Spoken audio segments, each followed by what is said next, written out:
Hello student, welcome to online study. ધોરણ 11 વિષય ઇતિહાસ, ધોરણ 11 આર્ટ્સ વિષય ઇતિહાસ અને ચેપ્ટર નંબર 8 ઈસવીસન પૂર્વે 300થી ઈસવીસન 300 દરમિયાનનું ભારત.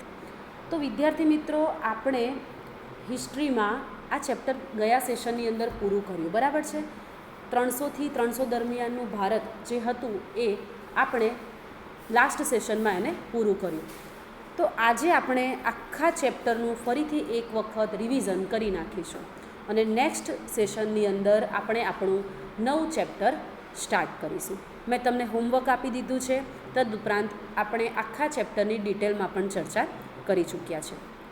તો ફરીથી આજે એક વખત 15-20 મિનિટ આપણે ફટાફટ એક વખત આ પાઠનું રિવિઝન કરી નાખીએ. તો ઈસવીસન પૂર્વે 300થી 300 દરમિયાનનું જે ભારત છે એની વાત કરીએ ટૂંકમાં.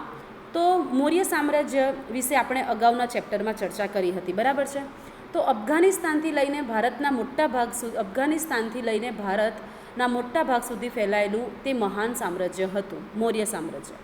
પછી 185ની આસપાસ આનું પતન થયું, મૌર્ય સામ્રાજ્યનું પતન થયું. અને ત્યાર પછી 200 વર્ષના ઇતિહાસમાં ઘણી બધી ઉથલપાથલ જોવા મળી. મૌર્ય સામ્રાજ્ય પછીનો જે સમયગાળો આવ્યો તેમાં આપણે ઘણી બધી ઉથલપાથલ આવી. અને જે ઉથલપાથલ આવી એ ઉથલપાથલ જે પરિવર્તનો આવ્યા, ઉથલપાથલ થવી એટલે કે ઘણા બધા પરિવર્તનો આવવા. તો આ જે પરિવર્તનો આવ્યા એ જે છે એ સમયગાળાનો અભ્યાસ આપણે કરવાનો છે. મૌર્ય સામ્રાજ્યનો વિનાશ થઈ ગયો તે પછીનો જે સમયગાળો હતો ઈસવીસન પૂર્વે 300થી 300 દરમિયાન, જે ઉત્તર ભારત અને દક્ષિણ ભારત, આ બે ભારત વિશેની આપણે ચર્ચા કરવાની છે પ્રસ્તુત ગદ્યની અંદર. તો મૌર્ય સામ્રાજ્યનું પતન થયું પછી ઘણા બધા નાના નાના રાજ્યોની સ્થાપના થઈ. અને એ જે નાના નાના રાજ્યોની સ્થાપના થઈ એની વાત આપણે ઈસવીસન પૂર્વે 300થી 300 દરમિયાનના ભારતની અંદર કરી. તો એને આજે એક વખત ફટાફટ ટૂંકમાં રિવાઇઝ કરી લઈશું. તો વિદ્યાર્થી મિત્રો, તમે સમજી ગયા કે મૌર્ય સામ્રાજ્યનું પતન થયું એ પછીના 200 વર્ષના સમયગાળામાં ઘણા બધા પરિવર્તનો જોવા મળ્યા, જેની અંદર અનેક નાના નાના રાજ્યોની સ્થાપના થઈ, અનેક નાના નાના સ્થળો સ્થપાયા. તેમાં ઉત્તર ભારત અને દક્ષિણ ભારત એમ ભારત બે પ્રકારમાં ડિવાઈડ થયું. તો ઉત્તર ભારત અને દક્ષિણ ભારત કેવું હતું મૌર્ય સામ્રાજ્યના પતન પછી, એની ચર્ચા પ્રસ્તુત ગદ્યની અંદર આપવામાં આવી છે. ક્લિયર? ચલો, તો 300થી 300 દરમિયાન મૌર્ય સામ્રાજ્યના પતન પછી સાહિત્ય ક્ષેત્રે જો આપણે વાત કરીએ તો સાહિત્યમાં શું પરિવર્તન આવ્યું? તો સંસ્કૃત ભાષાનું સ્વરૂપ બદલાતું રહ્યું. લોકો પહેલાં પ્રાકૃત ભાષા, પતંજલિના સમયમાં સંસ્કૃત ભાષા બોલાતી, અને આ સિવાય લોકો પ્રાકૃત ભાષા બોલતા, તમિલ ભાષા બોલતા, અને તેમાં અનેક સાહિત્ય કૃતિ રચાઈ. એટલે કે આ સમયના સાહિત્યમાં સંસ્કૃત ભાષાએ સ્થાન લીધું. પહેલાં બીજી ભાષાઓ બોલાતી હતી, પરંતુ આ સમયગાળા દરમિયાન કઈ ભાષા આવી? તો કે સંસ્કૃત ભાષા આવી.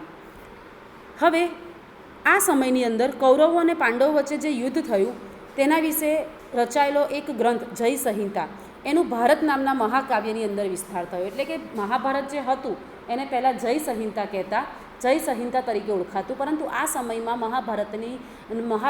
મહાભારત જે પુસ્તક છે એમાં પરિવર્તન આવ્યું, એટલે કે એના નામમાં પરિવર્તન આવ્યું. જય સંહિતાથી તે ભારત કહેવાયું. અને ભારત નામનું મહાકાવ્યમાં એનો વિસ્તાર થયો. એટલે કે એ પુસ્તક જે છે, એ સાહિત્ય જે છે એને આપણે મહાકાવ્ય કહીએ છીએ, એનું નામ બદલાણું ભારત. અને પછી ગુપ્તકાળ આવ્યો ત્યાં સુધીમાં એ મહાભારત તરીકે ઓળખાવા લાગ્યું. પછી રામાયણ શુદ્ધ સંસ્કૃતમાં રચાયું. પછી જે પુરાણો જે છે એનું ફરીથી સંસ્કરણ થયું, એટલે કે સંસ્કરણ થયું. એટલે કે પુરાણો જે છે એનું ફરીથી રિવિઝન થયું, એમાં કંઈક નવીનતા આવી, કંઈક પરિવર્તનો આવ્યા. ધાર્મિક, સામાજિક, રાજકીય નિયમો, કાયદાઓ, રિવાજો વગેરે પર સ્મૃતિ સાહિત્યનું પણ સર્જન થયું. સ્મૃતિ ગ્રંથોમાં મનુસ્મૃતિ, વિષ્ણુ સ્મૃતિ, નારદ સ્મૃતિ, યાજ્ઞવલ્ક્ય સ્મૃતિ વગેરેની રચના આ સમયે થઈ. એમ આ સમય દરમિયાન સાહિત્યની જો વાત કરીએ તો સંસ્કૃત ભાષા આવી, સ્મૃતિઓ આવ્યા, મહાભારતનું નામ જય સંહિતા હતું, પછી ભારત પડ્યું અને પછી મહાભારત આવ્યું. પછી પુરાણોમાં પરિવર્તનો આવ્યા. આમ સાહિત્યની ક્ષેત્રમાં સારો એવો વિકાસ થયો. પછી બીજી એક વાત કે સંસ્કૃત કવિઓની વાત કરીએ તો ભાસ સૌથી મહત્ત્વનું સ્થાન ધરાવે તે સમયે. સંસ્કૃત ભાષાની વાત કરીએ તો એક ભાસનું સ્વપ્નો વાસવદત્તમ વાસવદત્તમ ખૂબ પ્રસિદ્ધ ગ્રંથ છે એ સમય દરમિયાનનો. પછી અશ્વઘોષનું સંસ્કૃત સાહિત્યમાં મહત્ત્વપૂર્ણ પ્રદાન રહ્યું. પછી બુદ્ધચરિતમ અને સૌરનંદન નામના 2 ગ્રંથો પણ તેમના મહત્ત્વપૂર્ણ પ્રદાન તરીકે ઓળખાય. એટલે કે અશ્વઘોષે સંસ્કૃત સાહિત્યમાં જે પ્રદાન આપ્યું તેમાં એક તો બુદ્ધચરિત અને સૌરનંદન એ 2 ગ્રંથોએ પણ સ્થાન લીધું. ત્યાર પછી મહાભારતના જે નાટકો, મહાભારતનું જે કથાવસ્તુ હતું એટલે કે મહાભારતની જે સ્ટોરી હતી એ સ્ટોરી ઉપરથી ઘણા નાટકો રચાયા. ઘણા નાટકોની રચના આ સમયમાં થઈ, જેની અંદર આપણે વાત કરીએ તો ચારુદત્ત, પ્રતિજ્ઞા યોગનધરાયણ જેવી વિશિષ્ટ કૃતિઓની રચના થઈ. આમ સાહિત્યની ક્ષેત્રે વાત કરીએ તો ઘણા બધા સાહિત્યોનો ખૂબ સારો એવો વિકાસ થયો. પછી સમાજની વાત કરીએ કે આ સમય દરમિયાન મૌર્યકાળ પછીનો જે સમાજ હતો, ઉત્તર ભારતનો જે સમાજ હતો એ કેવા પ્રકારનો હતો. તો સમાજની વાત કરીએ તો એ હિન્દુ સમાજ વર્ણ અને આશ્રમની વ્યવસ્થા ઉપર અવલંબિત હતો. વર્ણ વ્યવસ્થા ચાલતી હતી, જે આપણે અગાઉના ચેપ્ટરની અંદર પણ વાત કરી હતી.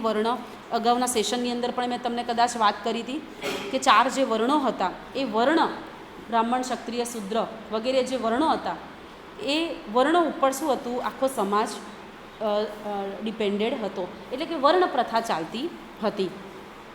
પછી જેમ જેમ વિદેશી પ્રજાનો સંપર્ક વધતો ગયો તેમ વિદેશીઓ ભારતીય સંસ્કૃતિ અપનાવતા ગયા. વિદેશીઓએ શું કર્યું, ભારતીય સંસ્કૃતિ અપનાવી. અને તે સમયે 8 પ્રકારના લગ્નો જોવા મળ્યા. અને સ્ત્રીઓનો લગ્ન ભંગ કરવાની મનાઈ, વર્ણ પ્રમાણે જ લગ્ન થતા અને સ્ત્રીને લગ્ન ભંગ કરવાની મનાઈ હતી અને વિધવા વિવાહની પણ છૂટ ન હતી. આ પ્રકારનો સમાજ હતો. હવે ભારતની રાજકીય પરિસ્થિતિની વાત કરીએ તો મૌર્યકાળના પતન બાદ ભારતમાં પ્રાદેશિક રાજ્યોનો ઉદય થયો. નાના નાના રાજ્ય સ્થપાયા. પછી રાજકીય પરિસ્થિતિની અંદર રાજકીય પરિસ્થિતિના ક્ષેત્રમાં વાત કરું તો શું થયું, તો મૌર્ય સામ્રાજ્યનું પતન થઈ ગયું, ત્યારબાદ વિનાશ થયો, ત્યારબાદ ઘણા બધા રાજ્યોનો ઉદય થયો અને મધ્ય એશિયા અને ચીનના પશ્ચિમ ભાગમાંથી અનેક આક્રમણો પણ થયા. શક, પહલવ, કુષાણ એમાં મુખ્ય હતા. ભારતીય ગ્રીકો આવ્યા, એની અંદર શક, પહલવ અને કુષાણ મુખ્ય હતા. અને પશ્ચિમ ભારત અને મધ્ય એશિયા સાથેના આપણા સાંસ્કૃતિક સંબંધ આ સમય દરમિયાન વધ્યા. આપણે એકબીજા સાથે સંબંધો સુધાર્યા. પશ્ચિમ ભારતના મધ્ય એશિયા સાથે આપણા સંબંધો સારા બન્યા. પછી શું થયું, તો ત્યાર પછી થયું વંશોની સ્થાપના થઈ. અલગ અલગ વંશ ઉત્તર ભારતમાં નીચે મુજબના શાસકો કે વંશો જોવા મળે છે. એવું 50 પેજ ઉપર લખેલું છે. જુઓ તો પશ્ચિમ ભારતમાં શું થયું, એક તો મધ્ય એશિયા સાથેના સાંસ્કૃતિક જે સંબંધો હતા એ વધ્યા. અને ઉત્તર ભારતના કેટલાક વંશોની વાત કરીએ તો ત્યાર પછી શું થયું, તો કે અલગ અલગ વંશોની સ્થાપના થઈ. મૌર્ય સામ્રાજ્યના પતન પછી રાજકીય પરિસ્થિતિમાં પરિવર્તન આવ્યું. રાજકીય પરિસ્થિતિના ક્ષેત્રની વાત કરીએ તો એમાં અલગ અલગ રાજ્ય વિસ્તાર પામ્યા, એટલે કે રાજ્યોની સ્થાપના થઈ અને એમાંથી આપણા એકબીજા સાથેના સંબંધો ગાઢ બન્યા અને એના કારણે શું થયું, અલગ અલગ વંશોની સ્થાપના થવા માંડી. તો સૌથી પહેલો આવ્યો શૃંગ વંશ. તો જ્યારે અંતિમ મૌર્ય શાસક જે બૃહદત્ત હતો એની હત્યા કરીને પુષ્યમિત્ર શૃંગે શૃંગ વંશની સ્થાપના કરી અને તેને મગધની આસપાસનું સામ્રાજ્ય ઊભું કર્યું. અને શૃંગ બાદ તેનો પુત્ર કોણ આવ્યો, અગ્નિમિત્ર. એ ખૂબ શક્તિશાળી હતો અને બ્રાહ્મણ હતો, બૌદ્ધ ધર્મનો થોડો વિરોધી હતો. તેને પછી શું કર્યું, બ્રાહ્મણ હતો, બૌદ્ધ ધર્મનો વિરોધી હતો, તેને અશ્વમેઘ યજ્ઞ કર્યા. અને પ્રથમ સૈકાના ઉત્તરાર્ધમાં અંતિમ શૃંગ શાસકના મંત્રી વાસુદેવ કણવે કણવ વંશની સ્થાપના કરી. અને શૃંગના પુષ્યમિત્ર શૃંગ આવ્યો શૃંગ વંશમાં. અને પુષ્યમિત્ર શૃંગ પછી તેનો પુત્ર જે હતો અગ્નિમિત્ર એ ગાદીએ આવ્યો. અને પ્રથમ સૈકાના ઉત્તરાર્ધમાં અંતિમ શૃંગ શાસકના મંત્રી જે હતા, આનો જે મંત્રી હતો એ મંત્રી વાસુદેવે કણવે કણવ વંશની સ્થાપના કરી. શૃંગ વંશનો જે મંત્રી હતો એ અગ્નિમિત્રનો મંત્રી હતો, એને શું કર્યું, અંતિમ શાસક જે હતો વાસુદેવ એની હત્યા કરી અને ત્યારબાદ કણવ વંશની સ્થાપના કરી. અને પછી શૃંગ વંશ પછી કયો વંશ આવ્યો, કણવ વંશ. પછી આવ્યા ગ્રીક પ્રજા આવી. યુનાની અથવા તો બેક્ટ્રિયન, આપણે એને યુનાની અથવા બેક્ટ્રિયન તરીકે ઓળખીએ, કારણ કે લોકો બેક્ટ્રિયા એટલે કે હિન્દુ કુશ પર્વતની જે ઉત્તર પશ્ચિમનો ભાગ છે એના એ તરફથી આવતા હતા, એટલે આપણે એ લોકોને લાંબા સમય સુધી બેક્ટ્રિયામાં રહેતા હતા, એટલે આપણે એને બેક્ટ્રિયન ગ્રીક પણ તરીકે ઓળખ્યા. આ શાસકોમાં ઇન્ડો ગ્રીક પ્રજા આવી, એમાં જો કોઈ શાસક હોય તો એ હતો મિન્ડેડર, બરાબર. હવે તેના પછી તેનું શાસનનો સમયગાળો છે 155થી 130. મિન્ડે ગ્રીક પછી ગ્રીક પ્રજા પછી શક વંશની સ્થાપના થઈ. હવે શક વંશની અંદર જો કોઈ બેસ્ટ શાસક હોય તો એ હતો રુદ્રદામન. એનો ફાળો સૌથી મહત્ત્વપૂર્ણ હતો અને શક પ્રજાને એ શક લોકો માટે વપરાયો છે. શક શબ્દ જે છે એ સિથિયન લોકો માટે વપરાયો છે. શક શબ્દ જે છે એ સિથિયન લોકો માટે વપરાયો અને સિથિયા કે સસ્તાઇનથી તેઓ પૂર્વની પ્રથમ સદીમાં ઉત્તર પશ્ચિમ ભારતના તક્ષશિલાના આસપાસના દેશમાં વસવા લાગ્યા અને ગુજરાતમાં શકોએ 400 વર્ષ સુધીને શાસન કર્યું. હવે શક વંશ પછી આવ્યા પહલવો. આ પાર્થિયાથી આવેલા એટલે આ લોકો ભારતમાં પાર્થિયન કે પહલવો તરીકે ઓળખાયા. આ વંશમાં એક મહત્ત્વપૂર્ણ રાજા થઈ ગયો, એનું નામ હતું ગોંડોફર્નિસ. તે વિખ્યાત ખ્રિસ્તી સંત થોમસ બાર. તે સમયે આના સમયમાં પહલવના સમયમાં આ ગોંડોફર્નિસના સમયમાં કોણ આવ્યું તો એ સમયમાં એ વિખ્યાત ખ્રિસ્તી સંત થોમસ ભારતમાં આવ્યા હતા. હવે આવ્યું કનિષ્ક એટલે કે કૃષાણ વંશ. હવે સ્થાપના થઈ કૃષાણ વંશની અને કૃષાણ વંશમાં કોણ આવ્યું તો કે કનિષ્ક. હવે કૃષાણ લોકો જે હતા એ મૂળભૂત રીતે માંગોલિયાના રહેવાસી હતા. યુહેચી વંશનો હતો. તેણે શક અને પહલવોને કૃષાણ મૂળભૂત રીતે માંગોલિયાનો રહેવાસી હતો. હવે યુહેચી વંશનો હતો. પહલવોને હરાવીને તેને મોટું સામ્રાજ્ય ઊભું કર્યું અને પ્રથમ રાજવી કેજુલા કેડફિસ હતો અને તેનો પુત્ર વિમક્ડફિસ ગાદીએ આવ્યો અને સમગ્ર ભારતમાં અગ્રીમ હરોળમાં બેસી શકે તેવો મહાન શાસક કનિષ્ક તેના પછી ગાદીએ આવ્યો. હવે પછી શું થયું તો કે કૃષાણ વંશની સ્થાપના થઈ. કનિષ્ક આવ્યો અને કનિષ્કના આવ્યા બાદ કૃષાણ વંશની સ્થાપના થઈ. હવે કૃષાણ જે હતો એ બહુ મહાન શાસક હતો, તો એના રાજતંત્રની વાત કરીએ કે કૃષાણ જે હતો એને કનિષ્કે, કૃષાણ વંશની અંદર કનિષ્કે શું એને કેવા કેવા પ્રકારના કાર્યો કર્યા.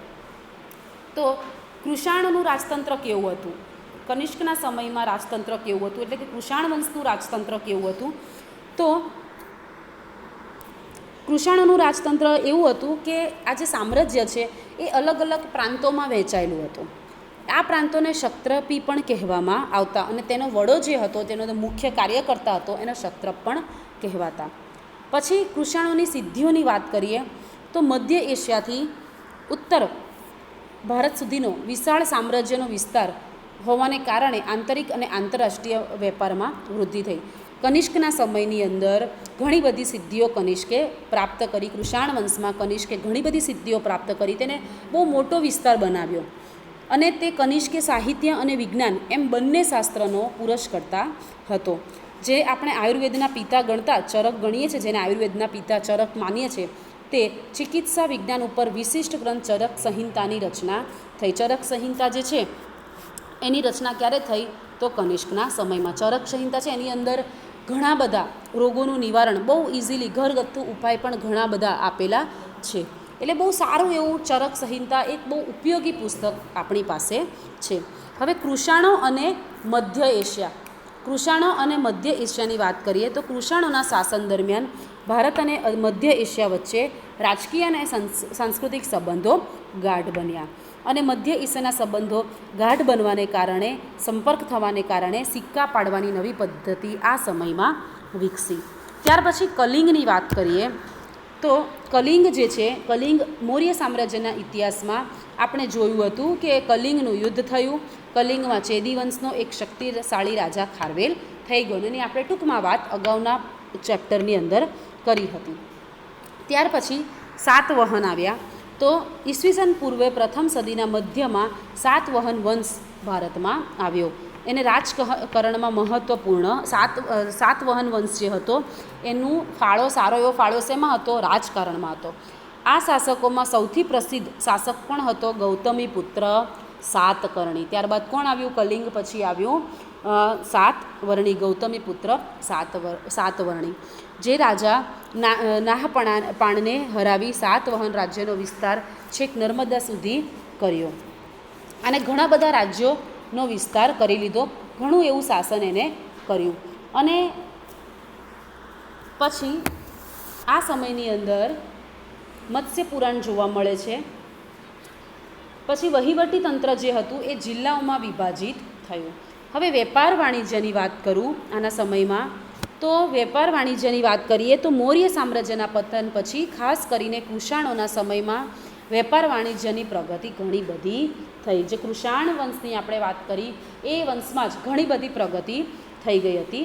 દરિયાઈ સાહસિક હિપ્પાલસે મોસમની શોધ કરી. રોમન સામ્રાજ્યના વિકાસને કારણે શું થયું? રોમ અને ભારત વચ્ચે મોટા પ્રમાણમાં વેપાર થયો. જમીન માર્ગે અને દરિયાઈ માર્ગે બંને માર્ગે વેપાર સારો એવો થયો. આપણે વાત કરી હતી કે આયાત નિકાસ પણ બધી વધી હતી. આપણે ત્યાંથી લાવતા લઈ જતા વગેરે જે આયાત નિકાસની પદ્ધતિ હતી એ વિકાસ પામી. રોમમાંથી ભારતમાં ખાસ કરીને સોનું ચાંદી આવતા, મોટા પ્રમાણમાં સોનાના રોમન સિક્કાઓ મળી આવ્યા છે. તે પરથી આપણે કહી શકાય વેપાર વાણિજ્યના વિકાસ ઉત્તમ કોટીનો થવાથી હસ્ત ઉદ્યોગ પણ વિકાસ પામ્યો. એટલે વેપાર વાણિજ્ય છે મૌર્ય સામ્રાજ્યના પતન પછી શું થયું? તો કુષાણોના સમયમાં વેપાર વાણિજ્યનો ખૂબ સારો એવો વિકાસ થયો. હવે વેપાર વાણિજ્ય વિકસ્યો એટલે વેપાર બિઝનેસમાં પ્રગતિ થઈ એટલે બીજી બધી વસ્તુમાં પણ આપોઆપ પ્રગતિ થવા લાગી. હસ્ત ઉદ્યોગ પણ એટલા બધા વિકાસ પામવા લાગ્યા. 750 જેટલા હસ્ત ઉદ્યોગોનો પણ ઉલ્લેખ થયો છે. હવે કલા અને સાહિત્યની વાત કરીએ તો મૌર્ય ઉત્તરકાળ છે એમાં કલા અને સાહિત્યમાં પણ સારી એવી પ્રગતિ થઈ હતી. એનો વિકાસ પણ નોંધપાત્ર છે. જેમાં કલા અને સાહિત્યમાં તો અલગ અલગ સ્તૂપ છે, શિલ્પ છે, મૂર્તિકલા છે, મથુરા છે, ગાંધાર છે, અમરાવતી છે, આ બધી કલાઓ વિકાસ પામી. મૌર્ય ઉત્તરકાળની અંદર શું થયું? આવી બધી અલગ અલગ કલાઓ વિકસી. જેમ કે ભગવાન બુદ્ધ અથવા તો બૌદ્ધ ના અવશેષો મૂકી તેના પર વિશાળ અર્ધગોળાકાર જે ગુંબજ તૈયાર કરી તેની સાથે એક ખંડનું નિર્માણ કરવામાં આવતું. એને શું કહેવામાં આવતું? સ્તૂપ કહેવામાં આવતું. આવી રીતે સ્તૂપ પછી શિલ્પની વાત કરીએ તો શિલ્પનો પણ સારો એવો વિકાસ થયો. ખડકોને કોતરીને ગુફા બનાવીને તેમાં મંદિરો, વિહારો બનાવવામાં આવ્યા. મૂર્તિકલાની વાત કરીએ તો કનિષ્કના સમયમાં, આ બધું આપણે ઉત્તર ભારતની વાત કરી રહ્યા છે વિદ્યાર્થી મિત્રો. તો મૂર્તિકલાની વાત કરીએ તો બૌદ્ધ ધર્મના પ્રચાર અને પ્રસારમાં પણ મોટા પ્રમાણમાં કનિષ્કના સમયમાં બૌદ્ધ ધર્મનો પ્રચાર અને પ્રસાર મોટા પ્રમાણમાં થયો હતો. અને હિનયાન અને મહાયાન એવા બે ભાગોમાં વિભાજિત થયો આ જે બૌદ્ધ ધર્મ છે એ. પછી એ બધું જે છે એનું સ્વરૂપ, તેની મૂર્તિ પૂજા અને અર્ચના શરૂ થઈ અને મૂર્તિકલાની વિવિધ શૈલીઓ જોવા મળી. આ જે બૌદ્ધ ધર્મની જે પ્રથા છે, જે બૌદ્ધ ધર્મ છે એનું બધું શું થવા માંડ્યું? તો મૂર્તિમાં આપણને જોવા મળ્યું. એટલે આપણે કહી શકાય કે મૂર્તિકલાની પણ અહીંયા શિલ્પ સ્થાપત્યમાં મૂર્તિકલાનો પણ સારો એવો વિકાસ થયો. મથુરા શૈલીની વાત કરીએ તો મથુરા શૈલી જે છે એ મૂર્તિકલામાં મહત્ત્વપૂર્ણ પ્રદાન આપે છે. ગૌતમ બુદ્ધની પ્રતિમા આ શૈલીમાં તૈયાર થઈ.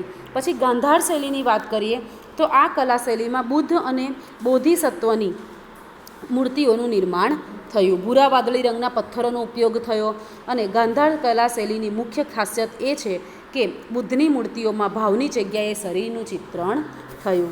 હવે અમરાવતીની વાત કરીએ તો કૃષ્ણા અને ગોદાવરી નદીઓના ખીણ વિસ્તારમાં અમરાવતી કલા શૈલી વિકસી. સાતવાહન અને પછી ઈક્ષ્વાકુ વંશના રાજ્યોએ તેને પુરસ્કૃત કરી અને થાંભલા, વરંડા પણ વિશિષ્ટ રીતે તૈયાર કરવામાં આવ્યું. પછી હવે આપણે કરી વાત અત્યાર સુધી ઉત્તર મૌર્ય સામ્રાજ્યના પતન પછી 300 વર્ષના સમયગાળા દરમિયાન જે ઉત્તર ભારત હતું એની વાત કરી. હવે હું તમને દક્ષિણ ભારતની વાત કરું તો દક્ષિણ ભારતમાં ખાસ ચર્ચા કરીએ તો કલા અને સ્થાપત્યની ચર્ચા વિશે દખ્ખણ કે દક્ષિણ ભારતનો અવારનવાર ઉલ્લેખ થયો. અહીંયા દક્ષિણ ભારતમાં એક વિશિષ્ટ સંસ્કૃતિ જોવા મળી જેને આપણે મહાપાષાણ સંસ્કૃતિ તરીકે ઓળખીએ છીએ. આ સંસ્કૃતિનો સમય 1200 થી 300 સુધીનો ગણાય. હવે આમાં એક મહાપાષાણ સંસ્કૃતિમાં યુરોપ મહાપાષાણ સંસ્કૃતિ સાથે સામ્ય ધરાવે છે. યુરોપની જે સંસ્કૃતિ છે, યુરોપની જે મહાપાષાણ સંસ્કૃતિ છે એની દક્ષિણ ભારતની જે મહાપાષાણ સંસ્કૃતિ છે એ સરખાપણું ધરાવે છે. કેમ કે આ સંસ્કૃતિમાં એવું હતું કે મૃતાત્મા જે હોય, મરેલું વ્યક્તિ જે હોય એને દફન કરવાની વિશિષ્ટ રીત હતી. વ્યક્તિનું મૃત્યુ થાય પછી તેને દફન કરવામાં આવતા. અને દક્ષિણ ભારતનો જે વ્યાપ જે છે એ મહારાષ્ટ્ર, નાગપુરથી લઈને તમિલનાડુ, કેરળના છેવાડાના ભાગ સુધી જોવા મળ્યો. ત્યાર પછી આપણે આવ્યો દક્ષિણ ભારતની અંદર સંગમ યુગ. સંગમ યુગની સ્થાપના થઈ. તો સંસ્કૃતિ બાદ, મહાપાષાણ સંસ્કૃતિ બાદ મહત્ત્વનો સમય હોય એટલે કે સંગમ યુગ. હવે સંગમ એટલે કે ભેગા થવું, સંગઠન કરવું, બરાબર, એક થવું. તો અહીંયા કવિઓનું સંગઠન થયું, ઘણા સંઘ રચાયા, ઘણા બધી કાવ્યકૃતિઓની રચના થઈ. એટલે આપણે તેને કયો યુગ કહ્યો? સંગમ યુગ તરીકે ઓળખ્યો. ત્યાર પછી હવે સંગમ યુગની આર્ય સંસ્કૃતિનો સમન્વય જોવા મળ્યો. દક્ષિણ ભારતની સંસ્કૃતિ અને આર્ય સંસ્કૃતિનો સમન્વય સંગમ યુગમાં જોવા મળ્યો. તામિલ પ્રદેશ તિરુપતિની ટેકરીઓથી લઈને કન્યાકુમારી સુધી ફેલાયેલી હતી. અહીંયા કબીલાઈ પ્રકારનો સમાજ જોવા મળતો. સમાજની વાત કરીએ તો કેવી હતી? કબીલાઈ પ્રકારની હતી. સંગમ સાહિત્યમાં તમિલ પ્રદેશને 5 ટીનાઈ કે આર્થિક વિસ્તારોમાં વહેંચાયેલો દર્શાવવામાં આવ્યો. ઉત્તર ભારતની જેમ સ્પષ્ટ વર્ણ વ્યવસ્થા આ સમયે અહીંયા જોવા મળતી નથી. જેવી રીતે ઉત્તર ભારતની અંદર 4 વર્ણો હતા એ પ્રકારે અહીંયા 4 વર્ણો જોવા મળતા નથી. અહીંયા વ્યવસાયને આધારે લોકો ઓળખાતા. ધનિકો ઈંટોના બનેલા પાકા મકાનમાં રહેતા. સમાજમાં તેનું સ્થાન સૌથી ઊંચું સ્થાન યોદ્ધાઓનું હતું. પશુપાલન, ખેતી, અન્ય કામગીરી સાથે પણ પ્રજા સંકળાયેલી હતી. અને અહીંયા દક્ષિણ ભારતના ઇતિહાસની અંદર જે સમયમાં જે દક્ષિણ ભારતનો જે ઇતિહાસ છે એની વાત કરીએ તો જે એ સમય દરમિયાન જે લોકો આવ્યા, એટલે કે જે વંશની સ્થાપના થઈ એ વંશમાં કૃષિનું ઉત્પાદન, સંગમ યુગ આવ્યો તો સંગમ યુગની અંદર કૃષિનું ઉત્પાદન જે હતું એ મુખ્ય બાબત હતી. અને આ સમયે સાટા પદ્ધતિનો રિવાજ હતો. તળાવો બંધો બંધાવતા, રાજાઓ તળાવ, બંધ વગેરે બંધાવતા. સુતરાઉ અને રેશમી કાપડનું વણાટકામ, મીઠાનું ઉત્પાદન વગેરે પ્રવૃત્તિઓ અહીંયા થતી. સંગમ યુગની જે સૌથી વિશિષ્ટ બાબત હોય તો દક્ષિણ ભારત અને રોમની સામ્રાજ્ય વચ્ચેના વેપારની હતી. તો આ રીતે દક્ષિણ ભારતમાં ઇન્દ્ર અને વિષ્ણુ અને પછીથી જૈન અને બુદ્ધની પૂજા થવા લાગી. અને શિવ અને કાર્તિકેય તેમના અગત્યના દેવતા હતા. અને સંગમ સાહિત્યમાં પ્રેમ, યુદ્ધ, સામાજિક આચરણ, કલા, વેપાર, વાણિજ્ય અને એમ દક્ષિણના સમાજ જીવનના તમામ પાસાઓનું સટીક ચિત્રણ થયેલું જોવા મળે છે. તો આ રીતે વિદ્યાર્થી મિત્રો શું થયું? દક્ષિણ ભારતનો વિકાસ થયો. કે દક્ષિણ ભારતના વિકાસની અંદર આપણને કયો યુગ જોવા મળ્યો સૌથી મહત્ત્વનો? તો સંગમ યુગ. તો વિદ્યાર્થી મિત્રો, મને હવે એવું લાગે છે કે કોઈ પણ પ્રકારની સમજણ ન પડી હોય તો તમારે મને કોન્ટેક કરી લેવો. કોઈ પણ વસ્તુ સમજાતી ના હોય તો તમારે મને ફોન કરીને પૂછી લેવું. મને હવે લાગે છે કે હવે વિશેષમાં આમાં કંઈ કહેવાનું રહેતું નથી. છતાં પણ જો કંઈ ન સમજાયું હોય તો મને તમારે ફોન કરી દેવાનો. તો આજે આપણે શું કર્યું? આખા ચેપ્ટરનું ફરીથી એક વખત રિવિઝન કરી નાખ્યું. હવે આપણે નેક્સ્ટ સેશનની અંદર નવા સમયે નવા પાઠ સાથે મળીશું.